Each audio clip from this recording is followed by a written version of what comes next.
Primary Care Association, previously Great Basin Primary Care Association, welcomes you to the following webinar, Patient-Centered Medical Home Gaps Analysis and FQHC 19 Program Requirements, an alignment to improve the public's health. Now, before we begin, there are 3 housekeeping items to review. Number 1, this is a live presentation that we will be archiving on our website. Please do not put this call on hold, as this presentation might be interrupted by on-hold music. Number 2, please ask questions. Our presenter, Don Gensch, encourages you to ask questions at any point before, during, or after the presentation. Number 3, this webinar is being recorded and will be posted on our website within the coming days. Thank you for your attention to these housekeeping items. It's now my pleasure to introduce my coworker and our in-house patient-centered medical home expert, Don Gensch. Many of you know on the call today have worked with Don in one capacity or the other regarding patient-centered medical home and quality improvement initiatives. We're happy to have Dawn on today's call, and now welcome her. Great. Well, good greetings all. Thank you for choosing to be here. Hopefully everything is going well for you today. So I'm pleased to be with you. Wanted to also provide a few housekeeping things before we get started as you kind of look at this first slide here. As Scott said, we're recording, and so we'll make that available. And I know many people prefer to learn with materials in front of them, and our apologies that you did not have the slides in advance, but we will be getting those out to you as a follow-up as well, and I believe they'll also be able to be posted on the website too. So, and then there's a couple documents that I'll refer to as well that have been created for this purpose, and those will be available to you. So wanted you to be aware of that. So when you probably saw the title for this presentation today, you thought, oh my gosh, there is nothing exciting about what we titled this. You know, it's really putting it all together is really what I think about. You guys do a lot. And first and foremost, you're providing excellent care to the patients that choose to seek services at your health center. And so we thank you for the great work that you're doing. But we know that there are constant demands and hopefully what you would consider new opportunities. So you perhaps have done your own little diagrams about all the things that are happening impacting your health center, both internally and externally. You can consider those things carrots or sticks, incentives, motivators, those kinds of things. But you know, as a federally qualified health center, whether you're new to that designation or you've been in that, had that designation for some time, you are all required to address the 19 health center program requirements under the Health Resources Services Administration Bureau of Primary Health Care. And all of you are choosing to demonstrate your improved quality of care by going through the process, through the practice transformation journey of obtaining national recognition as a patient-centered medical home. And all of the federal qualified health centers in Nevada are doing so utilizing the National Committee for Quality Assurance program. So I, as Scott mentioned, have had that opportunity to work with all of you, and even though you're all at different phases with that, there's certainly some similarities to that. So I presume that you would agree with this notion of this first slide, that you have multiple priorities. You may notice in the chat function of this GoToMeeting a question, and that question is, you know, what do you want to learn or gain from this webinar? And I'm going to try to monitor you guys responding to questions. There are 8 total during the course of our time today, and would welcome you participating in that way, and I'll try to be mindful of that. And as Scott mentioned, I will be pausing to see if there's any questions or if people need any clarity or want to add in, because by no means am I the expert here. But hopefully that you'll find that some of the things that I've pulled together for this are useful in your thinking. So let's proceed. So with all these multiple priorities and all the different things that you're doing, you know, I thought that John Kennedy's quote here about "for time and the world do not stand still changes the law of life, and those who look only to the past or the present are certain to miss the future." And I would bet some of you would agree with his wise words about change as well.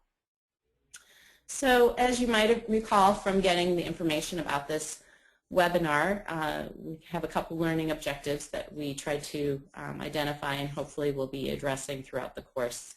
Define the relationship between HRSA Section 330 Health Center Program requirements and the NCQA Patient-Centered Medical Home Recognition Program, really specific to the 2011 standards. And I say that because some of you are aware that there are 2008 standards which you really can't utilize for recognition anymore. But at the end of March 2014, there will be March 2014 standards from NCQA. So this is all based on the 2011 because those 2014 standards have not been released to the public yet. We also want to hope that our time together helps you understand how to align those program requirements with your patient-centered medical home recognition process and practice transformation journey.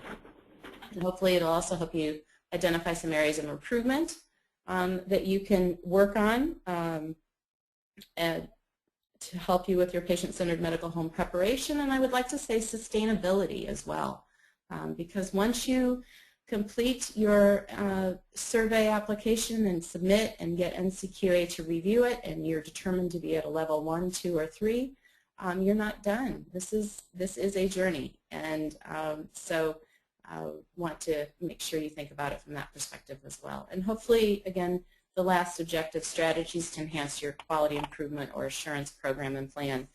We hope that some of the things today will spark some ideas as well. So, I presume that all of you are familiar with the 19 Key Health Center program requirements. Dawn, this is Deborah Tony. I'm sorry to interrupt you, but are you speaking from something?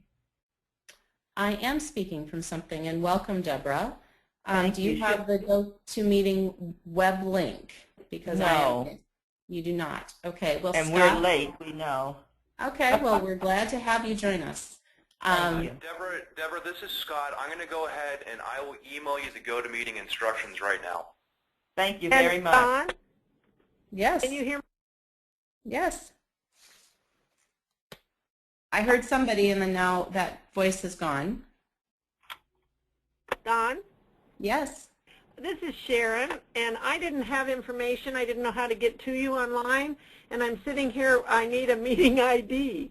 Okay, well, Scott. Sharon, this Campbell is will Scott. send You it and I to Sharon are as going to well. talk offline about it, and I'll send you some instructions. Okay? Okay, so you don't want me at the meeting? Oh, no. Sharon, you are more than welcome. Well, it doesn't matter. I just No. This would be great. We'd love to have you. Okay. Is there anyone else? I'm sorry, go ahead. I can't. I just don't have the ID to get in. Yep, well, Scott will email that to you and to Deborah Tony as well. Is there anyone else that's on the phone only that needs the webinar link? Okay, well, the group is getting bigger. This is exciting. Okay, so there are 19 Key Health Center program requirements that the Bureau of Primary Health Care with HRSA requires all of the federally qualified health centers to address. You do that in your application as a new access point or continuation funding as well. And so you address those 19 health center program requirements. The slide, if you were able to see it, shows you a link to that, and we're going to go to that here in a second. But the 19 health center program requirements are divided into 4 categories or 4 sections. And those include need, services, management and finance is the 3rd area, and the 4th area is governance, excuse me. So if you're not familiar with those program requirements because maybe you're fairly new to the health center world, one of the links that I have in the presentation hopefully takes you to this health center program site visit guide. Is that showing for people now versus the PowerPoint?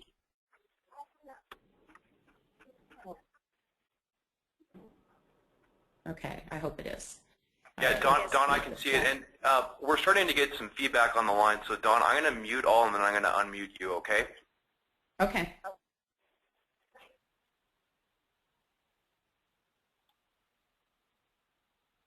Okay, Dawn, you should be live.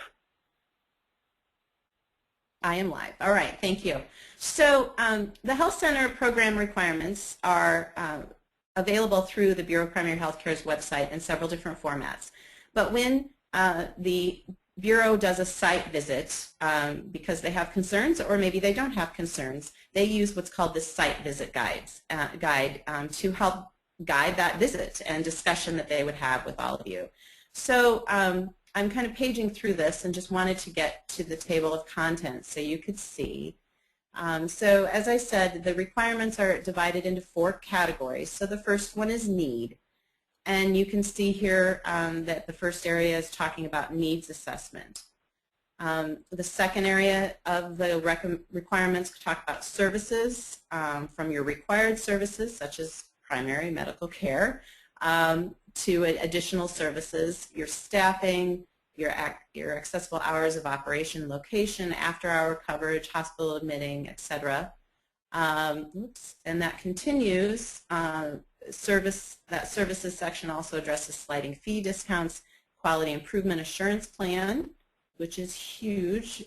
And then the third section, which is management and finance, talks about key management staff, contractual and affiliation agreements, collaborative relationships, financial management and control policies, billing and collections, budget, program data, and scope of project.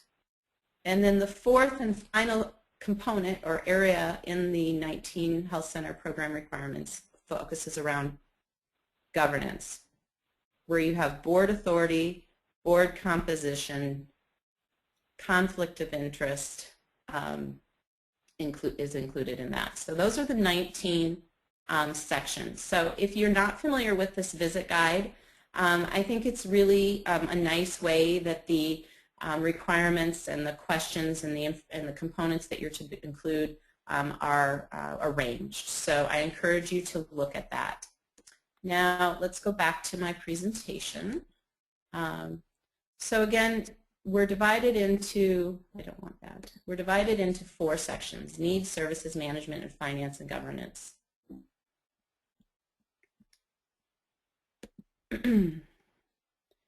So when you think about those 19 health center program requirements, really the Bureau of Primary Health Care and many leaders out there, including organizations like the National Association of Community Health Centers, believe that because there are those 19 requirements, all of you as federally qualified health centers are really positioned favorably to obtain recognition as a patient-centered medical home, because there is a tremendous overlap between those 19 requirements and the standards, elements, and factors that comprise the Patient-Centered Medical Home 2011 standards and guidelines. So because of that, you're able to hopefully link, and hopefully as a result of walking through this today too, will help you link those needs, services, management, finance, and governance areas of the 19 requirements. And again, as I said earlier, that health center visit guide should help you as well. And if you have completed what's called a gaps analysis for the patient-centered medical home standards, which I believe some of you have participated in on behalf of your health center, looking at that gaps analysis in relation to the 19 requirements can also be a useful exercise to do. On top of that, in your favor and in the favor of all federally qualified health centers, is that the Bureau of Primary Health Care does want to support you in your work around quality improvement and recognition as a patient-centered medical home. Their goal is to have 100% of all health centers receive some type of national recognition for patient-centered medical home. And I think a couple other points that I just wanted to make are those last two, that where we often see some of the biggest challenges are around patient engagement for care planning and patient self-management. And another good point that I wanted to make is that just because you get recognized does not mean that you're transformed or that your organization is transformed. It continues to be a journey, and there's things that you're going to want to continue to monitor and work on improving as you continue to evolve as a federally qualified health center. Now, I have lost my little prompt for the webinar, so please bear with me for a second as I try to find that again. I apologize. I'm not going to be able to monitor any of your questions if I don't keep that. So as I said earlier, and it looks like more of you are now, that keeps moving away, now connected to both the webinar portion and the phone portion. Scott has typed a question there, and so if you want to use that, that would be great to help us continue to guide the discussion today. So the Commonwealth Fund is an organization nationally that does a lot of research on various issues, mostly focused on healthcare. And one of their reports back from 2011, there was a quote that I just thought was very appropriate for our discussion today. That you have all sought to provide quality team-based comprehensive primary care and typically viewed yourselves as serving as medical homes even before there were formal definitions for medical homes.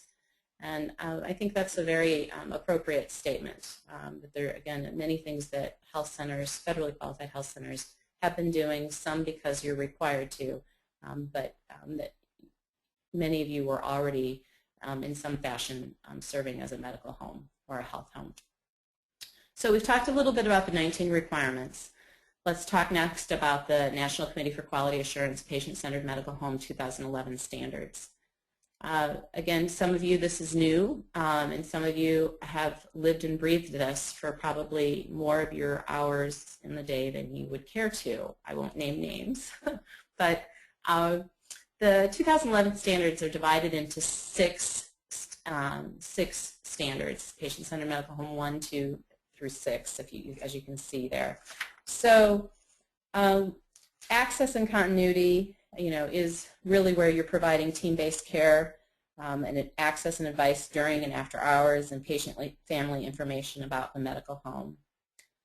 Standard number 2, you're really acquiring and using data for care of your practice's population. Standard 3, in that area, you're utilizing evidence-based guidelines for preventative, acute, and chronic care management, including medication management. For self-care, standard 4, you're working to support the patient and family in self-care with information, tools, and community resources. And then for number 5, for track and coordinate care, you want to coordinate the tests, the referrals, and transitions of care, including lab and imaging.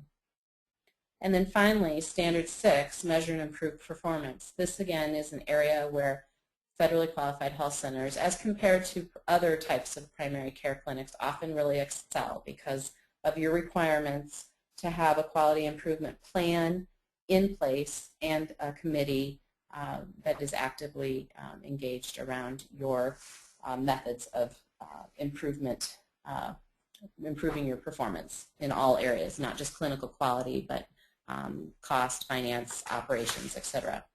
So again, for those of you that are new to this, really the gist of why patient-centered medical home, it really aligns with the triple aim theory that you're wanting to improve that patient experience.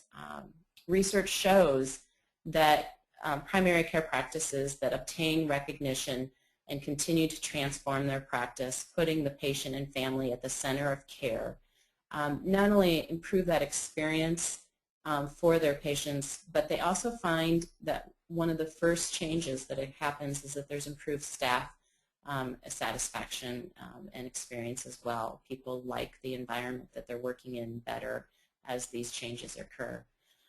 The other exciting reason and evidence behind patient-centered medical home deals with improving health outcomes. And why wouldn't we want to do that? I don't think you would disagree with that idea of if we can do something differently and know that we're going to improve the health of the population, whether it's the population you serve, the broader community, or the whole state of Nevada, why wouldn't you want to be a part of that? And then lowering cost, again, a big reason for moving towards patient-centered medical home recognition and that practice transformation.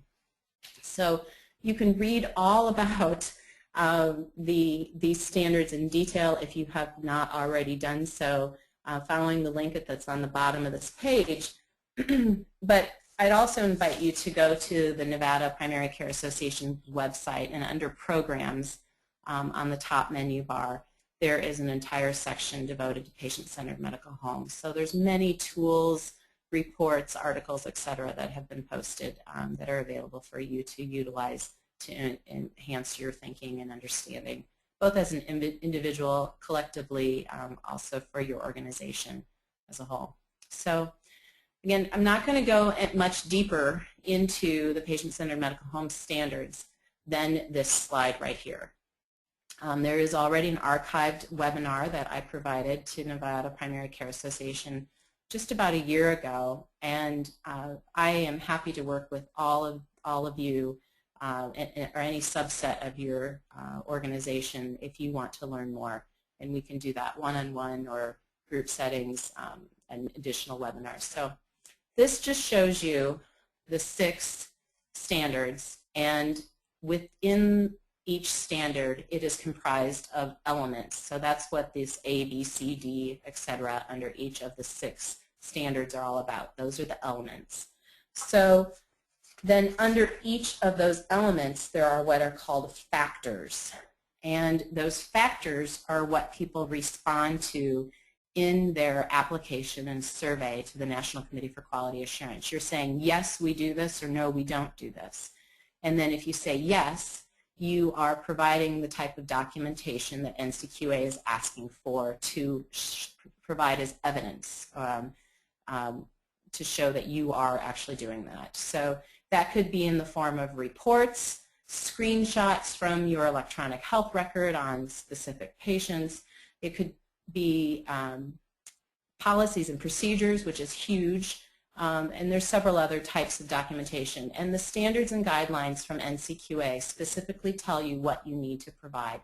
And that's one of the things that I've been helping many of you do by not only in some cases creating some of those types of tools, giving you examples from other clinics that I've had the opportunity to work with, or just helped you look at your existing policy and procedure or different meaningful use reports or other things that you might use as documentation evidence to demonstrate that you indeed are doing the various factors under each one of these elements.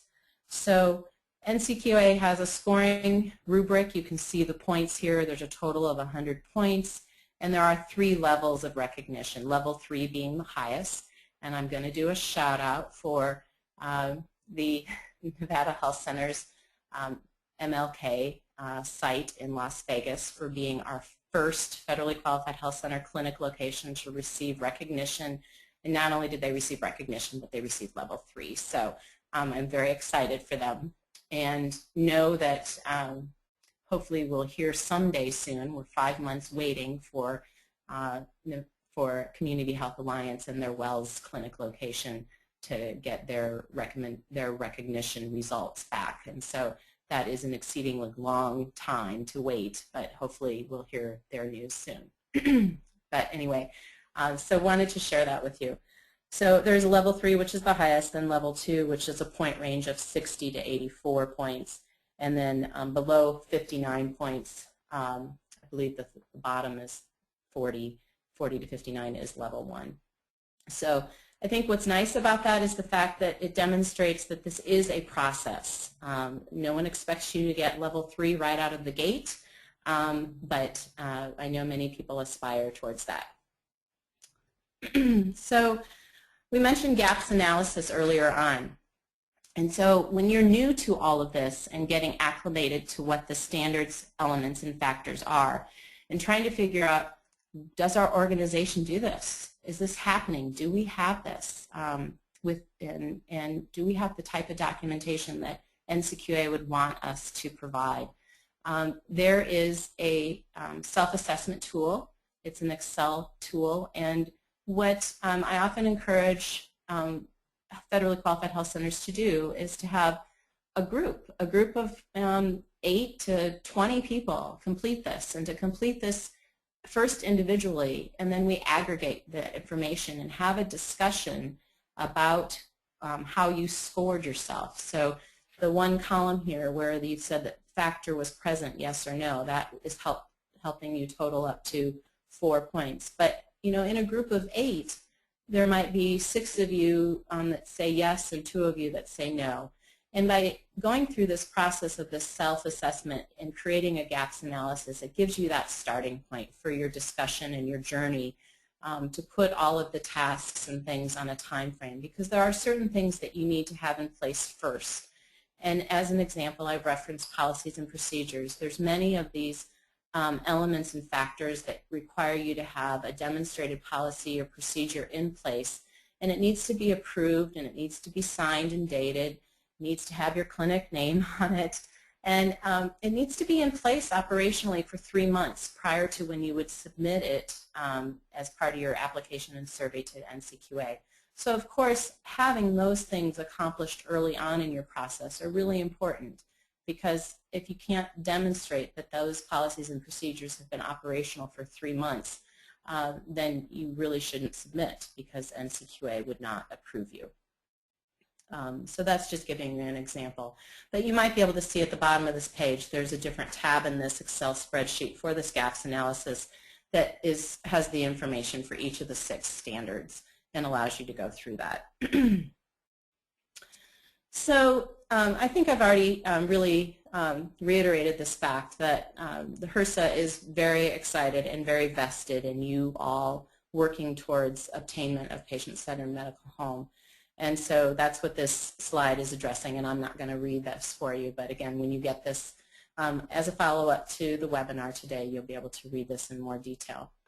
I've already covered quite a bit, and I have a lot more that I want to share, but I am going to pause and see if anyone has any questions or comments, and hoping that everybody has been able to connect both via phone and GoToMeeting, the webinar approach. So I see the lines are now unmuted, so you can go ahead and ask questions to Dawn.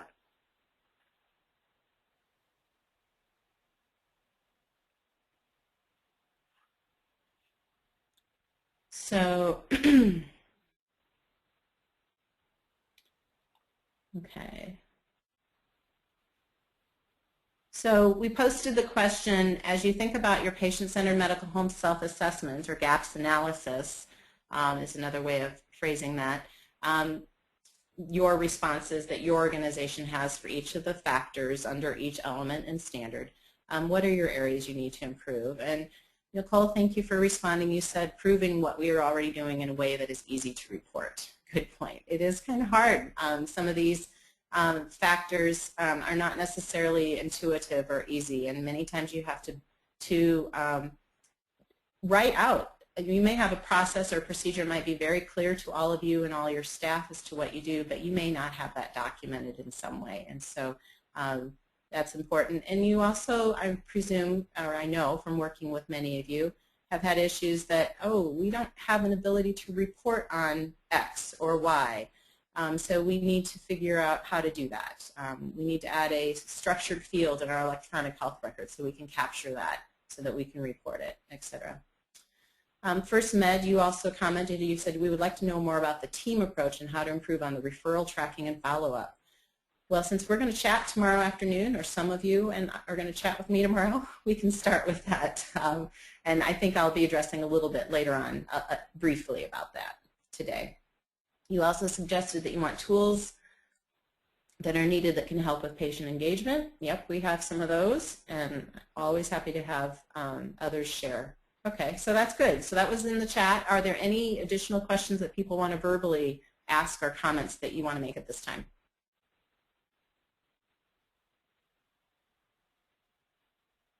Okay. Well, let's move on then. Thank you very much. Scott, we can put everybody on mute, and I'll keep going here.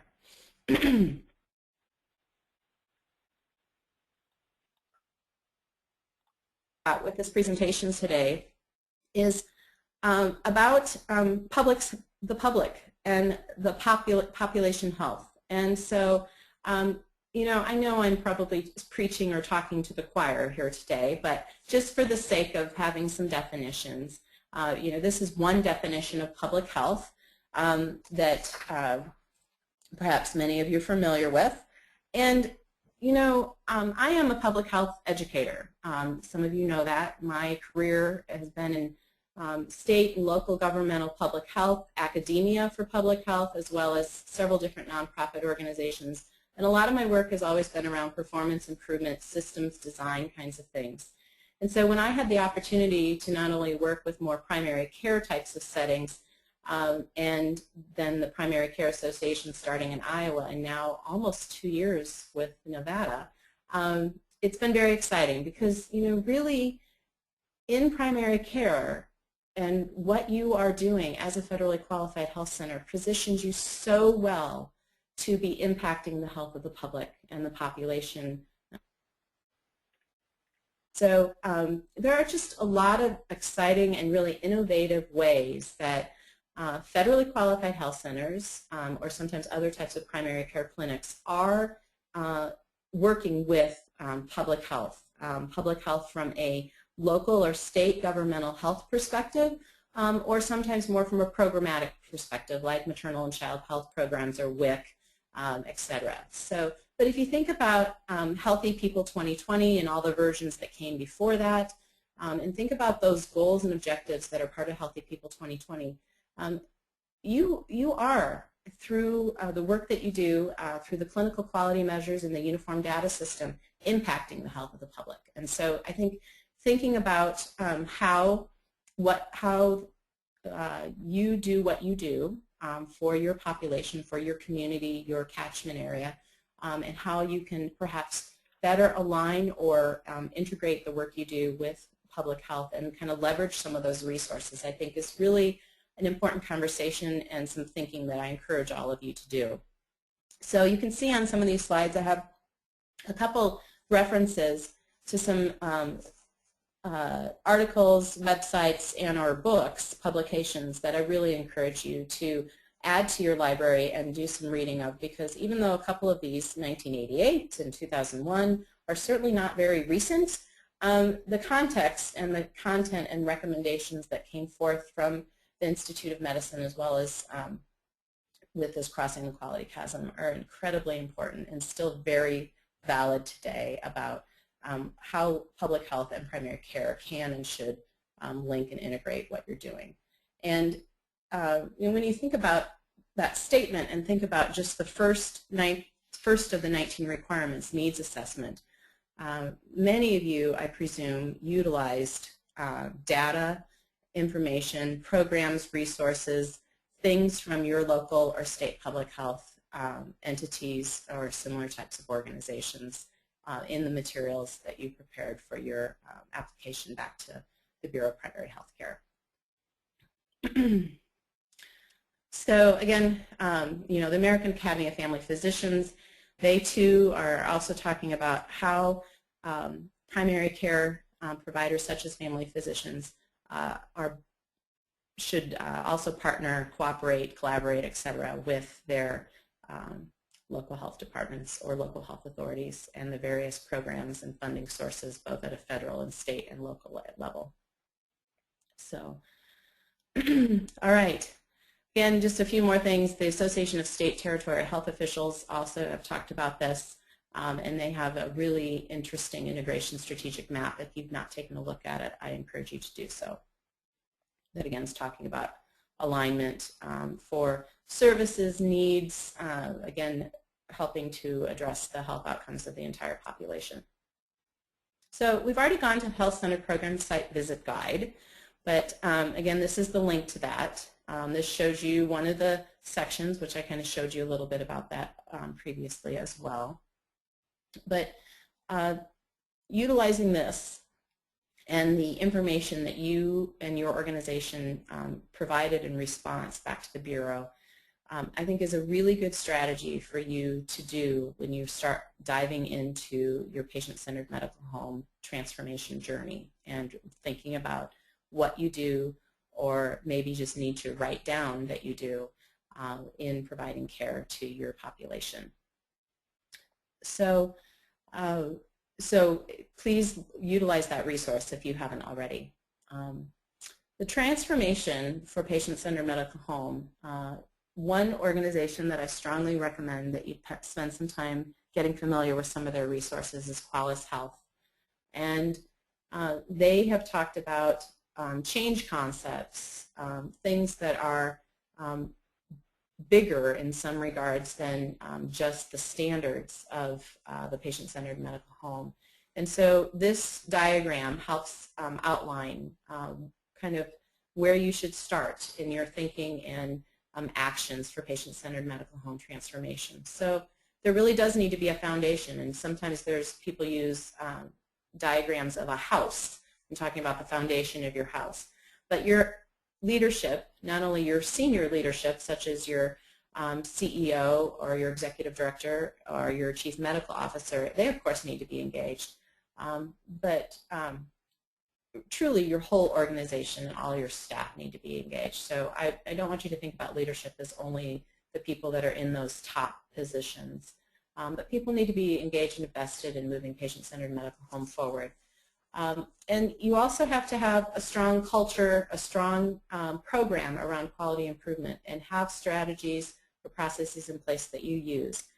If you're not already accustomed to measuring or tracking, measuring and reporting and improving upon with what you're measuring, those things are truly the foundation. And so you have to, it's really strongly recommended that you start there. And then you can see the rest of the framework, from the relationships to changing care delivery to reducing barriers to care.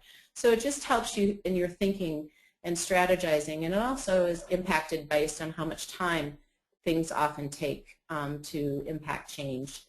And that's partly how this framework is structured as well. So when we decided that this topic should be offered to all of you, I did a little research and found that there's really only 2 other primary care associations in the country, Georgia and Colorado, that have tried to do something with this alignment or between patient-centered medical home standards, elements, and factors and the 19 program requirements. Colorado graciously shared Georgia. I'm sure she would have, but she hasn't yet. So nonetheless, I think the level of analysis or, that I'd like to suggest today perhaps is a little bit more detailed or a little differently. So as you know, there are 19 requirements, but there are 148 factors within those 6 standards. And so I thought, well, what's the best way to present this information to all of you?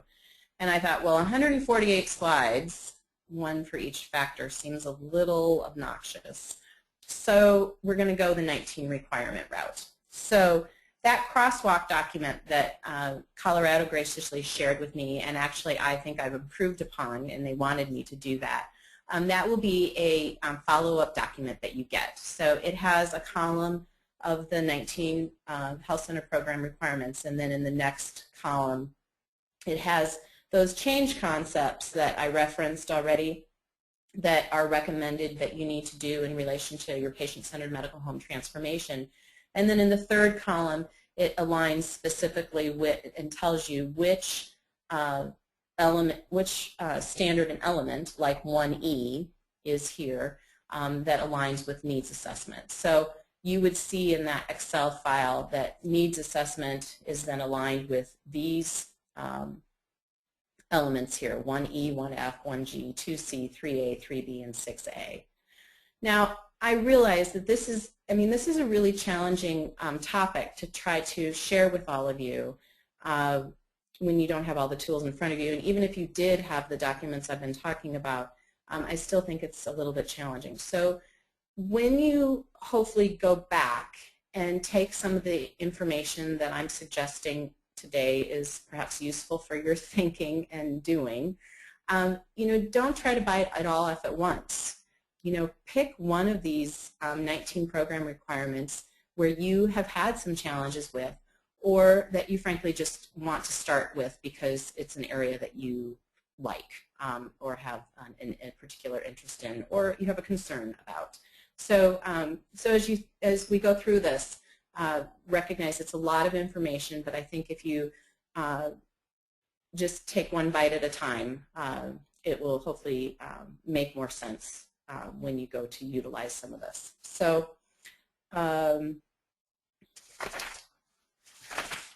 So these 7 elements, as you can see, all intersect back with needs assessment, with that program requirement. And so, one of the very first places that I think the information that you've collected about needs assessment that exists for the Bureau of Primary Health Care, where you could utilize that, is in the organizational background section for NCQA when you are in your survey. And for those of you who've done that, you know what I'm talking about. For those of you that don't, when NCQA reviews your survey application for patient-centered medical home recognition, they don't get to talk to you. What you're providing to them by answering those factors, yes or no, and uploading documents as evidence to support your response, they're just going to review. They're not going to get that opportunity to be with you face-to-face. They do audit about 10% of the people that submit an application, but I've still never worked with any clinic that has been audited. So I don't have any firsthand experience about that. So when you go into that survey, really the only place and opportunity for you to tell the reviewer who you are is in this organizational background area. So that is the place where I think you would want to pull in some of that needs assessment area. What makes you unique? Where are you, first of all? Where is your health center, and how many clinic sites do you have? And what is the makeup of your population? So that's where you really think about, oh my gosh, well, we do already have to collect that information and report it to the Bureau of Primary Health Care for our uniform data system. We already have to say how many patients we served by their age, their gender, their ethnic background, their language preference, those kinds of things. So think about how that kind of information that you already pull together for your needs assessment really can be utilized for that organizational background area, but it can also be used to inform all of these other 7 elements that are outlined here on this slide. Now, I want to tell you, we're not going to go into detail about each one of these elements. Like I said, that is much longer than a 90-minute webinar, which I wanted to make sure was actually winding up sooner than that to make sure we had time for discussion at the end. So, but what I do want to do is for each one of these 19 requirements is to highlight a few things. So this is another clinic's UDS data where they're specifically showing patients by ethnicity and patients by race. So for factor 1F, so standard 1, which is enhanced access and continuity, and element F is culturally and linguistically appropriate services, you could share documentation from your UDS about your patients, specifically about race and ethnicity, and that would help and that would be evidence that you could use to demonstrate for 1F.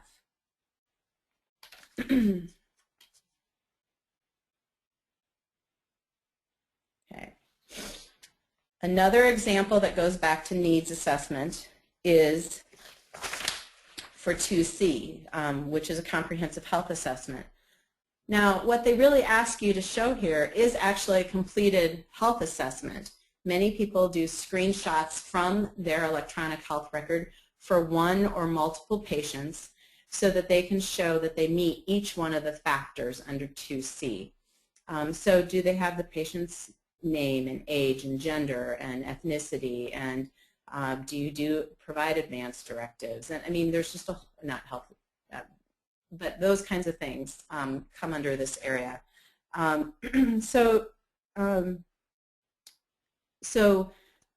things that you have in your needs assessment would again help inform you for 2C with the patient-centered medical home. This is also, links back to several of the other elements where you're going to be monitoring patients or populations as a whole, such as all patients with diabetes, for any preventive care services, chronic disease reminders, et cetera. And it, again, helps you with your uniform data system reporting, collection types of things. Another factor within needs assessment that I just wanted to highlight deals with identifying high-risk patients. Now, often federally qualified health centers say, well, all of our patients are high risk. Well, perhaps, but for purposes of NCQA, they want you to be focusing in. And so it could be like this example, which is from another federally qualified health center, or it could be even more specific. It could be patients that have comorbidities like diabetes and hypertension, and one of you, I believe, used this kind of idea, but also said, but only women in a certain age group with X type of insurance or no type of insurance. I mean, so, you could get incredibly specific on this. But the point being here for patient-centered medical home is that you're able to really focus in on a high-risk patient population and demonstrate that you're monitoring them and doing something to support them specifically. And again, that ties back to your needs assessment, because in that needs assessment section, you're going to talk about who you're serving and what are some of the unique characteristics about the patients that you're serving. So moving on to the Bureau of Primary Health Care's second requirement, all focuses on required and additional types of services. So again, what I'm suggesting here is that the elements that are listed in front of you are those things that tie back to your required and additional services area of the 19 program requirements.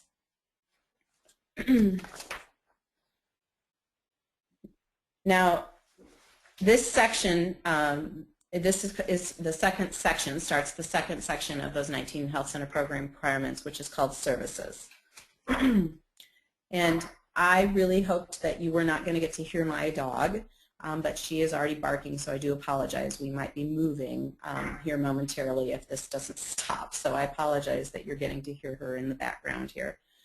We're not in the same room, but she's obviously interested in something that's happening. So, as I said, for each one of the requirements, I want to highlight a couple things. So for the required and additional services, one of the elements, 1E, which is around medical home responsibilities, you have an opportunity to help your patients understand what a patient-centered medical home is. And in fact, clinics that I've worked with have created buttons that say, what is PCMH or PCHH? I like to use patient-centered health home because I think it's more inclusive than just medical home. But what is? And so all staff wear this little button, and then they are trained and have the information to explain to patients about what a patient-centered health home is or medical home is. But at a minimum, you need to have some type of written information that you're making available to your patients. And so often people create some type of brochure or flyer that describes what a medical home is, and they put that often on their website. They might post it in exam rooms. It might be part of a new patient orientation and intake. But many times clinics also give this information and update it on an annual basis, and they talk about that in their information that they give to NCQA. This is also an opportunity, this example here doesn't show that, but oftentimes on your medical home flyer, it might be a place for you to talk about when are you open and how do they access you when your clinic is not open? How do they make an appointment? How do they get access to a provider to have questions answered, et cetera. So that kind of information often is included on this kind of flyer as well. Another element that is part of required and additional services is 3E, and specifically factor 1, use electronic prescribing. This is just an example of where, oops, on the wrong thing, example of where a meaningful use report is helpful. One of the nice things about the 2011 Patient-Centered Medical Home Standards is that can be utilized for many of the reporting requirements back to NCQA for patient-centered medical home recognition. So this just gives you as an example of this particular clinic's report about their ability to generate and transmit electronic prescriptions. And so again, this would just be an example of what they might have selected. Now, for those of you that have recently submitted or in the process, you know that this is out of date because this is too long ago. NCQA wants all of your reports, all of your screenshots, anything that you're providing as evidence to be no older than 12 months ago. So if you were going to hit submit today, that means all of your data and your reports shouldn't be any older than 2/26/2013. So I guess I said that wrong. That was the report run date, but the reporting period being September 30th. So you would want to make sure that the reporting period is more current than that. And an important point to make, again, for those of you that aren't familiar with the standards, NCQA standards and reporting requirements, for some of the reports you're reporting for an entire calendar year or a recent 3-month period, 1 week, 1 month, etc. Every report has a different type of reporting period, but it's really important that you do include that kind of date run and the reporting period is clear so that the reviewer knows that. All right, the third requirement, 19 Health Center Program requirement, is staffing requirements. Now, the Bureau of Primary Health Care for this is really talking mostly about your Chief Medical Officer, your CFO, your CEO, your COO, those kinds of people. And so that's a little bit different than how Patient-Centered Medical Home talks about it, because when Patient-Centered Medical Home talks more about staff, they want to know more about the whole care team, all of the staff that are involved with the patient. And they specifically ask for job descriptions that talks and address specific things like team-based care, communications, those kinds of things. And so where there's some differences, these elements that are listed here, starting with 1E down to 4A, are all aligned back to this program requirement area of staffing. So let's talk about 1G and 3C just as examples quickly. So the first one, 1G1, is the practice team. And so, again, as I just said, they want to have some idea of what the team member roles are and responsibilities. So this is just an example of a job description that talks about talks about in a document. I don't believe this is a job description, but talks about in another document that they used as evidence about what happens during patient appointments and what does the front desk do versus the MA. And if we would read the rest of this, there would be other things spelled out for other members of the team as well. 3C is huge, and this goes back to staffing. Care coordination, care management is not necessarily a position or a role that all health centers have had somebody doing, certainly not full-time. And this is an area, as I think many of you know, that is often not funded, and so it can be a hard one to get going. But I think the rewards are tremendous for your patients and also for your staff, the care team as a whole, by having somebody who's in that care coordination and or care management role.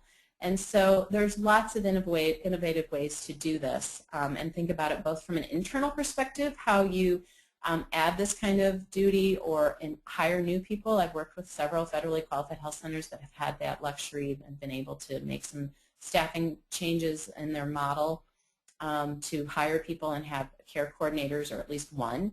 But then I'm aware of federally qualified health centers that have partnered with local public health or other entities and utilized external care coordinators to help work with their population. And you can see some of the examples on the remaining part of this slide about how a care coordinator or a person that is doing care coordination would be helpful.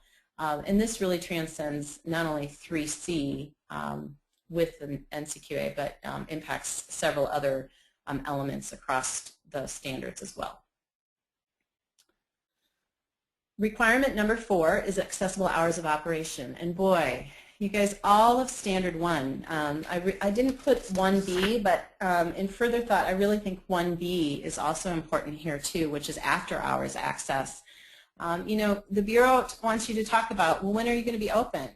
And this is something that you often change as you continue to operate or as you add new locations, or as the communities you serve, some things happen and change. You know, you may offer one night a week that you're open late, or you might have a weekend day of operation, but maybe a big employer shuts down in your community, so you change that, or maybe you have a new employer that comes in and everybody's working second and third shift, and so maybe that changes how you operate. But NCQA, for purposes of the elements that are listed here, plus I'm going to add 1B to this, really, again, can be informed by what you put into the information back to the Bureau of Primary Health Care. It can help you with what you talk to NCQA about as well. So what I wanted to address, because all of the elements that were just addressed on the accessible hours of operations have some type of policy or procedure requirement as that documentation evidence. And HRSA also expects you to have several policies and procedures in place. And so I just thought it was important for you to see that, you know, here's what HRSA is asking you to have policies and procedures in place about, and I may be missing a few. But again, for those of you that are more familiar with NCQA, you'll see how, oh my gosh, there is quite a bit of overlap in what we've already had to do for the Bureau as compared to what we have to do for NCQA. So at least for many of you, you're going to have a starting point for many of these procedures and policies or protocols. The 5th requirement area is after hours coverage, which I said I think also addressed the accessible hours of operation and location. But for after hours coverage, that 1B, how does a patient access you or providers, get an appointment, get clarity on a test or lab imaging result, etc. This is really huge for the Bureau, for NCQA, and I know it is as well for the Bureau of Primary Health Care. Requirement number 6 is hospital admitting and privileging and continuum of care. And again, this too has a few elements that align back to it. That last one, 5C, I think is an area where people sometimes struggle. You may not have formal agreements in place, and so those are some things that you'll need to work on to make sure that you can document that you have those agreements in place. And specifically, I wanted to show you for 5C the example on the left, Emergency Department Admission Report, is just showing you a report that they created, because some of the reports can be things that you create yourself, like in Excel or something like that, and others often are reports that you're able to generate from your electronic health record or your patient registry, those kinds of things. But this example, to me, looks like it was more something that they were just tracking internally, like in an Excel spreadsheet. So for this, they had to report for several months, and so they were just showing that, you know, these are each supposedly individual unique patients in this column where they blacked out, because in all the information that you submit to NCQA for recognition purposes, all of the patient information has to be blinded. You cannot include any of that types of information, name, anything that could go back to who that patient is. Now, your providers and care team members and those kinds of things, that information can all stay, and that is often helpful to you to include that. The other example that's down here relates to factor 7, which is helping you demonstrate that you can electronically make an appointment or communicate with other facilities and share clinical information with them. So I know not everybody joining us today or that might watch an archived version of this necessarily has that electronic capability. And the nice thing is that you can still get recognized at level 1 or level 2 with NCQA without having all of the patient portal kinds of elements in place. But to get level 3, it's pretty hard to do that without some of those electronic capabilities in place. Requirement number 7 is sliding fee discount, and this is one where there's really no direct requirement or correlation between this requirement to the Bureau of Primary Health Care and what you would talk about or demonstrate or respond to with a factor back to NCQA. Now, one of the things I want to invite all of you to do is to disagree with me. So if during the call today or at a future point in time or when we next connect around patient-centered medical home or another project, if you want to say, Dawn, I disagree. I think that this is really addressed in this way in NCQA. Please let me know, because again, I prefaced our start today that I don't believe I'm an expert, but hopefully have organized some of this to help you in your thinking and actions. So where 7 has no direct correlation, requirement number 8 is a huge alignment between the 19 program requirements, number 8 of 19, back to patient-centered medical home recognition. So there are a slew of things, a slew of elements within a patient-centered medical home that align back to quality improvement and insurance. So you can see here those examples. And I highlighted 2B for clinical data.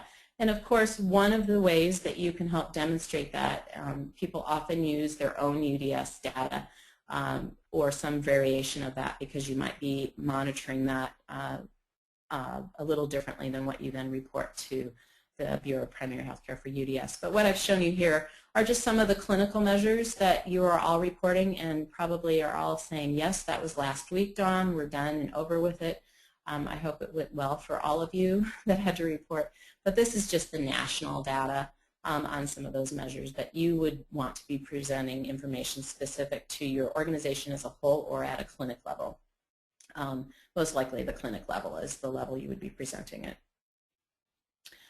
So the other standard in its entirety, standard 6 from NCQA, also directly aligns with this requirement number 8, quality improvement and assurance. So I do want to note that I will edit before I send out to you, but down here at the bottom, this was a mistake. This should be 6F, and 6F is report data externally. It is not, you don't have two things that are the same there, but so your ability to report data externally. So wanted to highlight a couple things for this as well. Again, just reminding you that there's so much that you're doing as a community health center around quality improvement, risk management, such as the things that are listed here from a HRSA slide, again, that tie back to all that you might be doing for patient-centered medical home as well. And an organization that, just like Qualis Health, another organization that I think is a leader around practice transformation and patient-centered medical home, is what's called the Primary Care Development Corporation. And I will spell that out and put a web link on this slide before we send the information out to you. But they have some excellent archived webinars about a lot of the things that we've been talking about today, more specifically to the change concepts and to the NCQA standards. But they're quality improvement experts. And so I thought that this was important, again, as a reminder for you to think about the alignment between the requirements and the patient-centered medical home standards. And again, for you thinking of that bottom bullet point about how your work in patient-centered medical home and the uniform data system can help you in many ways. And if you're not familiar with the acronym SMART that's on that page, that's an acronym that's been around for a while within the context of goals and objectives. And so SMART stands for specific, measurable, attainable, realistic, and time limited, because you want your objectives and the work that you're doing to be SMART. So again, just another resource for you to look at for your work around quality improvement and patient-centered medical home transformation. I already talked a little bit about HRSA's expectations of quality. We've talked on a previous slide about policies that you want to have in place. So this just gives you a little bit more food for thought as you think about what HRSA requires and back to then what patient-centered medical home requires. So wanted to share yet another quote. William A. Foster, who's a former World War II Marine, has quoted a lot about quality, but he says quality is never an accident. It is always the result of high intention, sincere effort, intelligent direction, and skillful execution. And I would say for you to do all that you do in your federally qualified health centers, there is a lot of intelligent direction and skillful execution that is happening. So great job to all of you. So moving on to requirement number 9, that's key management staff. The easiest alignment here back to patient-centered medical home deals with the practice team, and we've talked a little bit about this, but this starts the 3rd section of the requirement area. We've already talked about needs and services, and now this starts the section of management and finance. The 10th requirement is contractual affiliation agreements, and there are several elements within NCQA patient-centered medical home, both 4B and 5B4, where you are specifically referring patients, and in some instances you are sharing examples of those contractual memorandums of understanding that you have with specialists or hospitals, those kinds of things. So that's what this is speaking to. And my slide does not want to advance.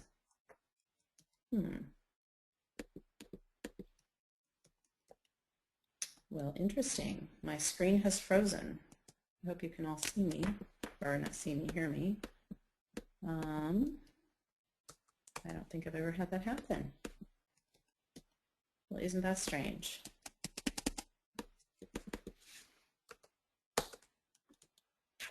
Hey, Dawn and Scott, while you're doing some troubleshooting, why don't I go ahead and open up the lines and see if we've got any questions? Sure, that would be great. From the audience. And we're at 12:45. I think we're going to wrap up at 1 is scheduled, but we might go a little over because I'm anticipating that folks might have a lot of questions based on the presentation. So I'm unmuting the lines. You guys are on the air with Dawn.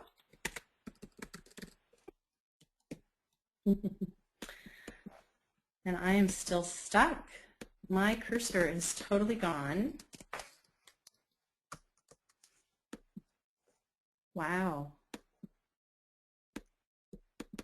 Dawn, do you want to try closing it down and reopening it?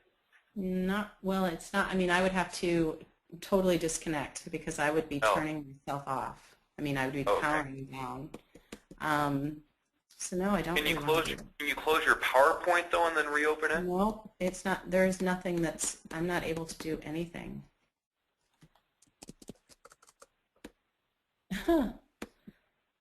I don't know. All right. Well, that'll make this even more exciting if we're stuck on this slide, isn't it? Okay, so I apologize, everyone. And unfortunately, where I had sent the PowerPoint to Scott in advance, he didn't receive it, which we think the file size was too big. So, Nicole, I see that you posted a question in response to our 6th. We've had several questions come up along the way, and our question was, for your quality improvement assurance activities, or the fact that it's a major part of your health center requirements and transcends all that you do, it is also heavily weighted with NCQA for patient-centered medical home. What do you need help with in this area? And Nicole has graciously shared that she needs managing the minute differences in the measures from different entities, FQHC, patient-centered medical home, Ryan White. Okay, good point. Okay, well, I'm happy to help you do that as we continue.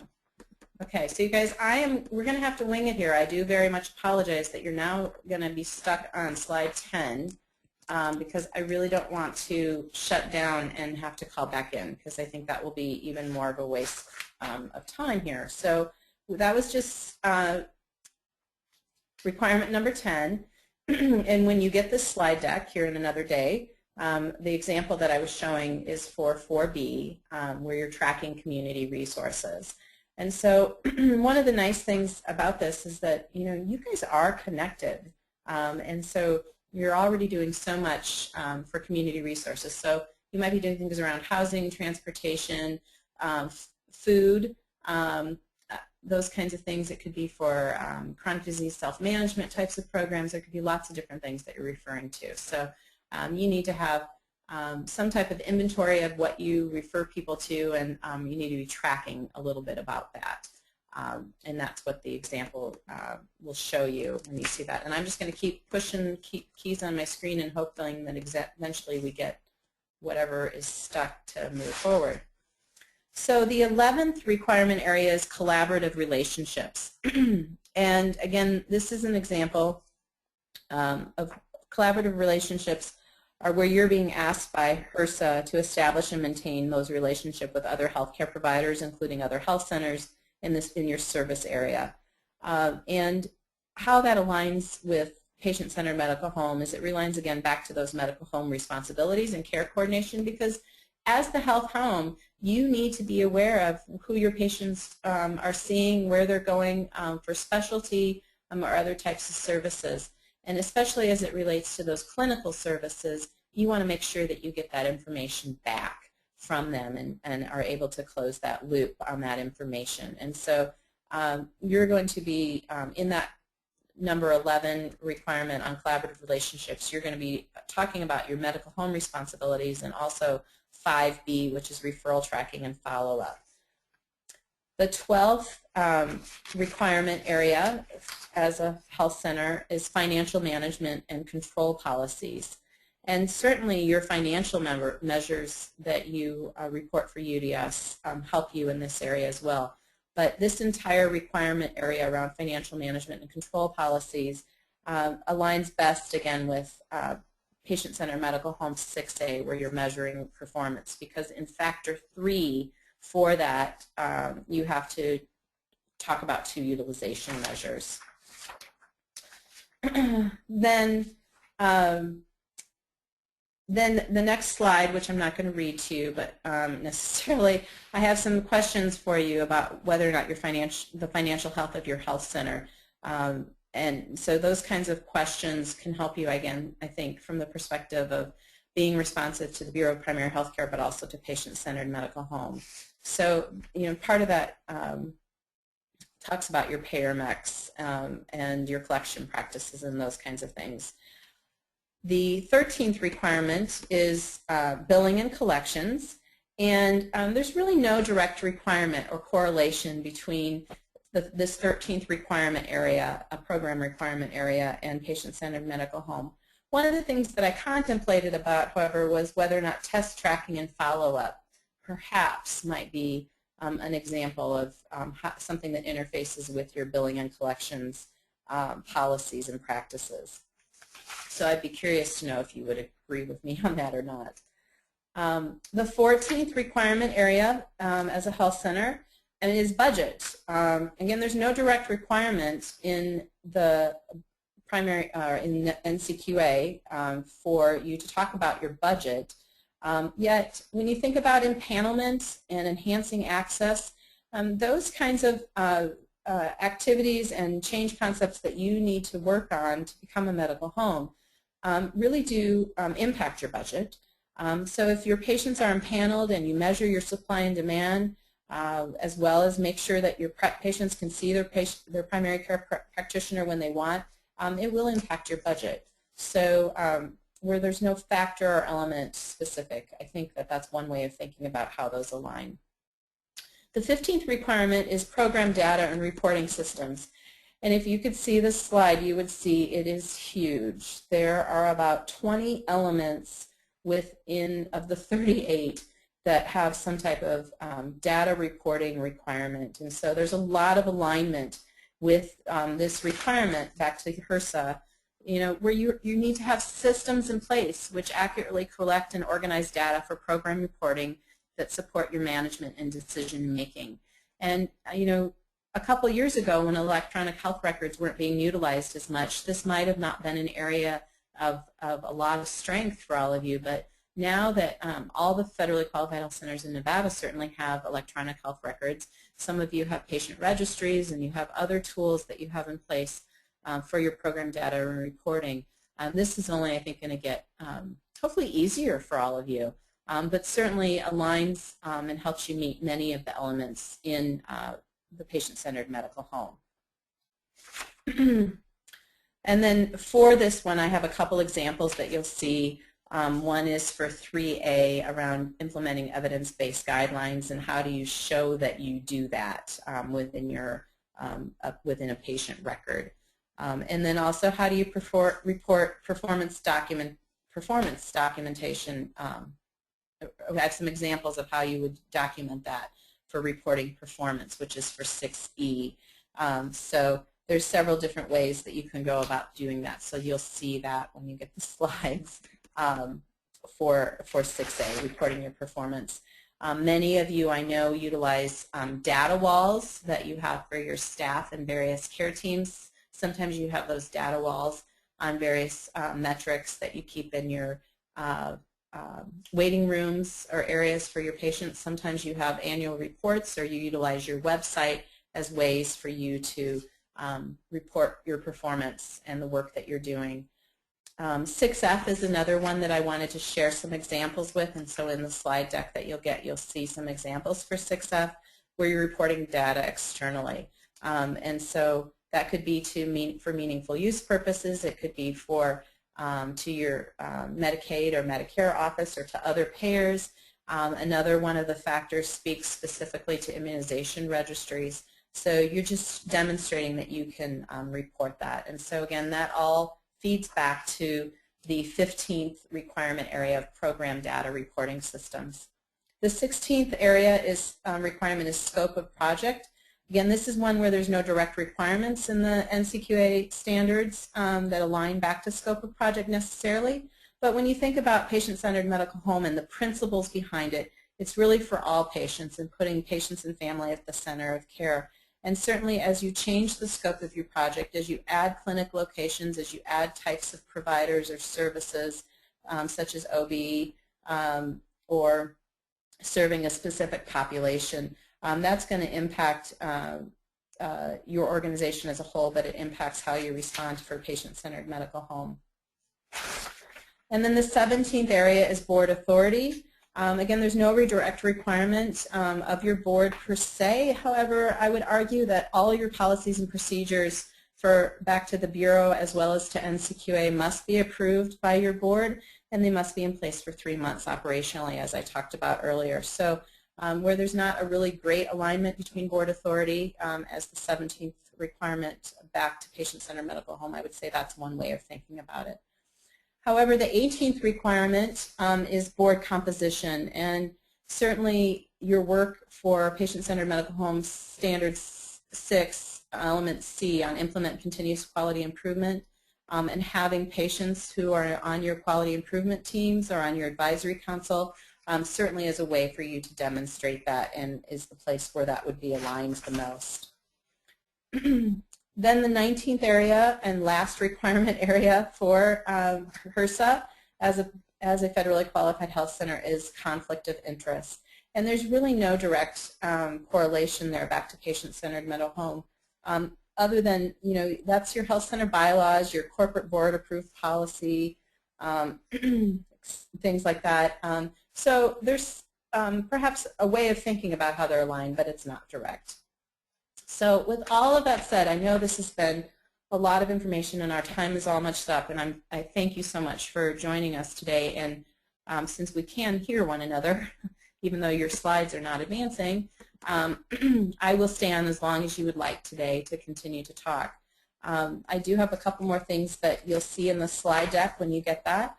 There are some lessons learned from people, from federally qualified health centers that have already gone down the practice transformation journey as a patient-centered medical home.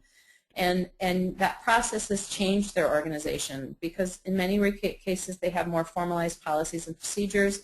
They've increased the training frequency and content that is offered for staff in a variety of areas, but also around the training for electronic health records and more consistent documentation that is needed to then align back to patient-centered medical home. There's also been some enhanced corporate compliance as a result of patient-centered medical home. And there's also been some revamping or expansion that's occurred with your quality improvement programs and plans by FQHCs that have already gone down that practice transformation journey for patient-centered medical home.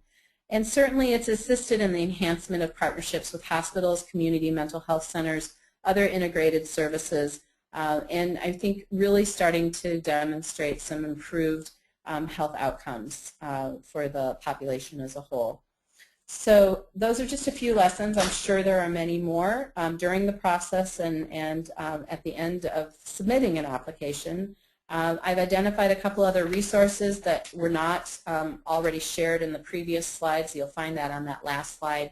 And then the final slide is just my contact information, which I believe many of you know how to get a hold of me, but in case you don't, that is there for you too. So that was a lot. I said this was going to be content heavy.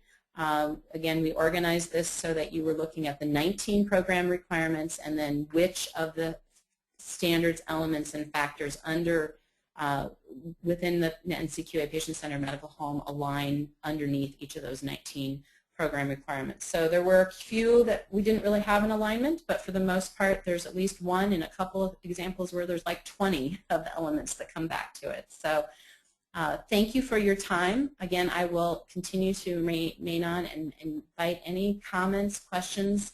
I hope that you gained something from today, and I would really appreciate that type of feedback, knowing if you felt this was informative, useful, or if it's incredibly still confusing. I would like to know that too.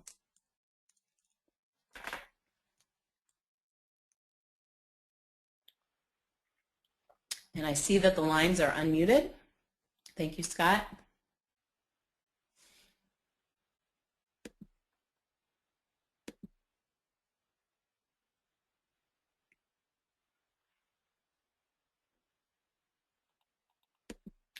Are you guys able to hear me still?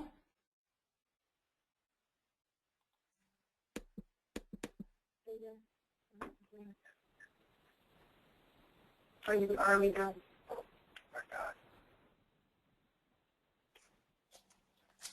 So, Deborah, Tony, I'm going to call you out. I've lost a few people, it looks like. Dawn will talk tomorrow. Okay, hello. Thank you. It is okay, I'm going to stop. Thank you. We just want to make sure we have access to the slides. Oh, yes, yes. This week I'm frozen from here in the middle of the talk. Right, Yeah. right. So, you know, we wanted access to the slides before we talk tomorrow, so, you know, we can have our questions and all that. That's fabulous. Well done. Thank you. Oh, you're welcome. Thank you.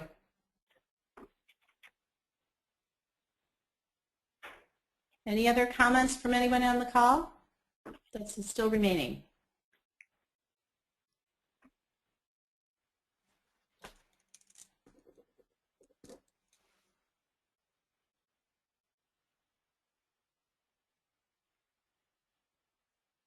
Okay. Okay, John, well, it seems pretty quiet right now. Unless there's other questions, I'm going to go ahead and stop the recording of the webinar. And again, Dawn will be sending out slides thereafter. And if you guys have any requests for information related to the training, please feel free to reach out to me directly. Our number here at the office is 775-887-0417. All right. Well, thank you for, again, all your time this afternoon. And please follow up and let me know if you have questions, comments, concerns, need more information about anything we talked about today.